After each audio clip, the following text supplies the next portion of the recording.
What if the scariest thing you did today was say hello? I almost didn't press record this morning. Not because I was busy, because I thought my English wasn't good enough. And that thought, right there, is what's keeping millions of people silent. Yesterday on a bus, I saw a woman with a beautiful book. My heart was pounding. I practiced 3 words in my head. I ended up saying 3 sentences. She mispronounced a word. Her face went red. And the woman smiled. She actually smiled at me. Today we're talking about the moment everything changes. Not when your English becomes perfect, but when you stop waiting for perfect. Not someday. Tomorrow. If you've ever frozen at a shop counter, gone blank on the phone, or typed a comment and deleted it, this episode is for you. Hello everyone. Welcome back to Daily Lingua, your daily dose of English in real-life situations. I'm Maria, still learning English, still making mistakes. And today, I'm feeling just a little bit brave. And I'm James. Welcome to today's episode. James, I have to be honest. This morning, I didn't want to record. I felt like my English wasn't good enough today. I wanted everything to be perfect.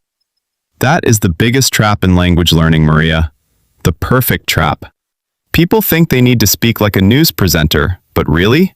We just need to connect. Today we're talking about small wins. Small wins. Like buying a coffee without switching back to my native language? Exactly. That's where everything starts. Can I tell you a story from yesterday then? It's about one of those small wins. Sure, I'd love to hear it. I was on the bus. A woman next to me had a beautiful book. In my head, I practiced. I like your book. Simple, right? But my heart was beating so fast. Finally, I took a breath and said, "Excuse me, that looks like a great book. What is it about?" Wow, that's more than 3 sentences. I made a mistake though. I said, "What is it about?" But I think I pronounced about like a boat. I felt my face go red. And did she laugh at you? No, she smiled. She told me the title and we talked for maybe 30 seconds. When I got off the bus, I felt like I had won the lottery. That is a classic small win. You stepped out of your comfort zone. You didn't wait to be fluent. You just used what you had.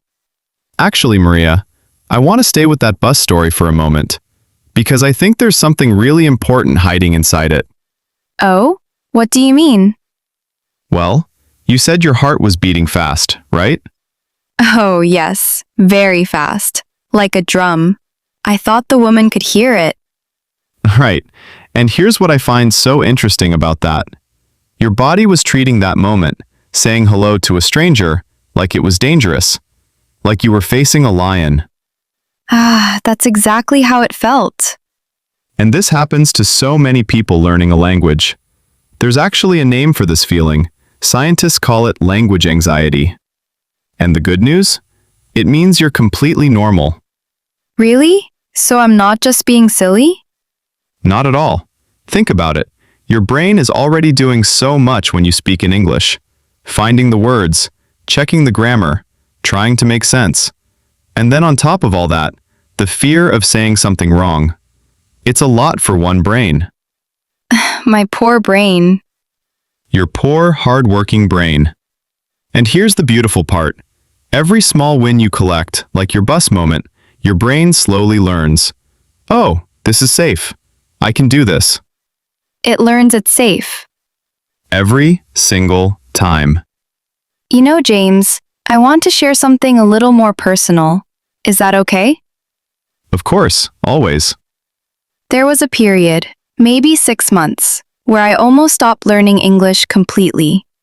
I had moved to a new city, I didn't know anyone, and I kept comparing myself to people who spoke so easily, like it was nothing. And I thought, I will never sound like that. And what changed? A podcast. I know, it sounds funny. But I was listening to a podcast in English, and the host made a mistake, a grammar mistake. And she just laughed and kept going. She didn't stop. She didn't apologize 20 times. She just laughed and kept going. Oh, and that hit you differently. It hit me like a light turning on. I thought, if she can do that, if she can make a mistake in front of thousands of listeners and just keep going, maybe I can make a mistake in front of one woman on a bus. Maria, that is honestly one of the most beautiful things I've heard on this show. Stop it, James. No, I mean it, because that's exactly what we're talking about today. You didn't need a textbook in that moment. You needed permission. Permission to be imperfect. Yes, that's it exactly. Let's pause here for just a moment. I want to ask you, our dear listeners, something. Think of a moment when you were too scared to speak English. Maybe you were at a shop. Maybe someone asked you a question. Maybe you saw a comment online you wanted to answer, but you didn't. And what would have happened if you had just tried anyway? It's a big question. It is, but it's worth sitting with. Let's look at a word, Maria. Confidence. How would you define that for our listeners? Confidence is like a battery. When I stay home and don't speak, the battery dies. When I say one sentence to a stranger, the battery charges a little bit. I love that. Confidence is the belief that you can do it. And here is a phrase for everyone. To take a chance. To take a chance. Like taking a risk? Yes, but a positive one. You took a chance on the bus. You didn't know if she would be mean or nice, but you tried anyway. Please repeat after me, Maria. I am taking a chance with my English today. I am taking a chance with my English. One more time. Small wins build my confidence. Small wins build my confidence. That's it, Maria. James, I also want to talk about something I see a lot in our listener comments. People say, I understand English when I listen, but the moment I have to speak, my mind goes completely blank. Oh, yes. This is so common. There's actually a name for this. Language teachers call it the input-output gap. The input-output gap. Can you explain that simply? Of course. Input is what goes in. Reading, listening. You take the language in. Output is what comes out. Speaking, writing. You send the language out. And for most learners, they get a lot of input, but very little output practice. It's like going to the gym and only watching other people exercise. Oh no, I am definitely guilty of that. I listen to so many English podcasts, so many songs, but I barely spoke. And this is why output practice is so important. And here's the good news. Output practice doesn't have to be a conversation with a native speaker. It can be talking to yourself, describing your day in your head or out loud. I am making coffee. The coffee smells good. I like mornings. Simple. But every time you do it, you are training your brain to send language, not just receive it. I love when everything connects like that. Me too. And I think the next thing we need to talk about is today's word. Today's word is brave. Now, usually when we think of brave, we think of soldiers or firemen. Or people who jump out of airplanes. Right. But in Daily Lingua, we see it differently. To us, brave means scared, but doing it anyway. That describes my whole life in English. I am scared to order food. I am scared to answer the phone. I am scared to leave a comment on YouTube. But I do it anyway. That makes you brave already, Maria. If you wait until you aren't scared, you will never speak. Being brave is feeling the fear in your chest and opening your mouth anyway. You, my fellow learners, are brave every time you press play on this podcast. You are brave every time you try to think in English. And just like any muscle, courage has to be exercised. Small, regular practice. You don't go to the gym once and expect to be strong forever. No, you go every day, even for just a little while. Exactly. Every small interaction, every hello, every excuse me, could you repeat that? That is one more rep in the gym. Every small interaction is a rep in the gym. I need to write that down. Put it on your mirror. I will. Right next to, I am brave. But dear listeners, We don't want to just give you motivation. We want to give you a map. Real things you can do. Tomorrow. Not someday. Tomorrow. Right?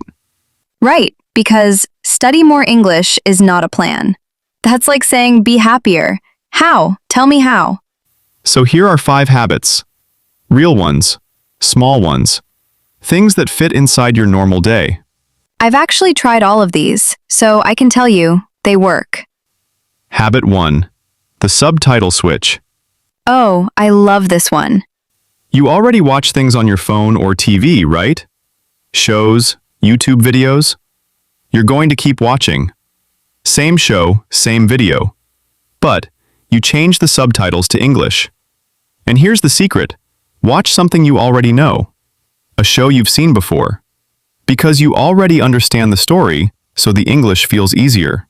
I did this with a cooking show. I already knew what was happening, so I wasn't stressed. I was just watching and learning at the same time. And slowly, without even trying, your brain starts connecting the sounds to the words. No homework. No flashcards. Just watching something you enjoy. Dear listeners, try it tonight. 1 episode. Subtitles in English. That's all. Habit 2. The Think Out Loud Minute. This one sounds a little crazy. It does, but it's powerful. You're making coffee. You're walking to the bus. You're washing the dishes. And instead of thinking in your native language, you describe what you're doing in English and out loud. Like, I am making coffee. The water is hot. I am very tired this morning. Yes. Nobody has to hear you. You can whisper. You can do it in your head. But you are speaking English. Sending it out. This is how you close the input-output gap. One small moment at a time. And the more you do it, the more natural it feels. Habit 3. Copy 1 sentence. This is my favorite. It's so simple. Once a day, find 1 sentence in English that you like. From a song, or from this podcast, or from a TV show. Write it down. Say it out loud 3 times. And then, try to use it before the day ends. Even in a message to yourself. Even in your journal. You just need to use it once. Because this is how actors learn lines. You borrow real, natural language. And then it becomes yours. My sentence this week was from this podcast, actually. Small wins build my confidence. I wrote it on a piece of paper. I said it 3 times. And then I sent it to my friend. Perfect. You used it. Now it's yours. And habit 4. The English errand. Ooh, this one is scary, but good scary. Once a week, do 1 small thing in English in the real world. Order your coffee in English. Ask where something is in a shop. Reply to an email in English. Send a message in English to someone. It doesn't have to be big. It just has to be real. Every time you do it, it gets a tiny bit less scary. The first English errand is terrifying. The 10th one? You don't even think about it. It's true. Now I order my coffee in English every morning. But the first time, I practiced in the mirror for 5 minutes before I walked in. That is not silly. That is smart. And habit 5. React in English. Oh, explain this one. I think people will be surprised. Something happens during your day, right? You spill your coffee. You miss the bus. You see something beautiful out the window. And instead of reacting in your native language, you try to react in English first. Just 1 small phrase. Oh no. Wow. That's so nice.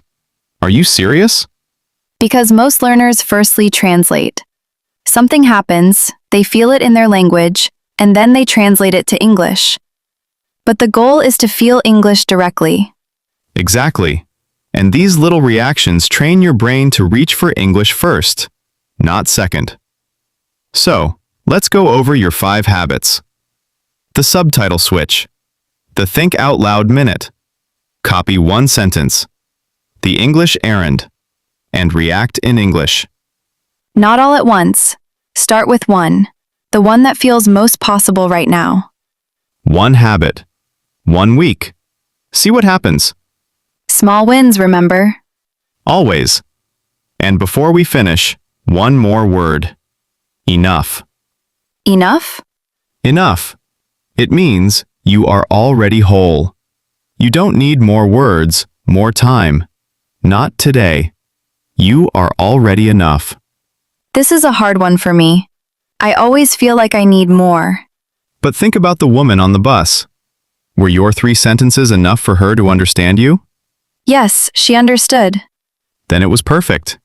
Your English today is enough to start a friendship, to ask for help, to learn something new. Already whole. I'm not a broken English speaker. I'm a person learning a new way to connect.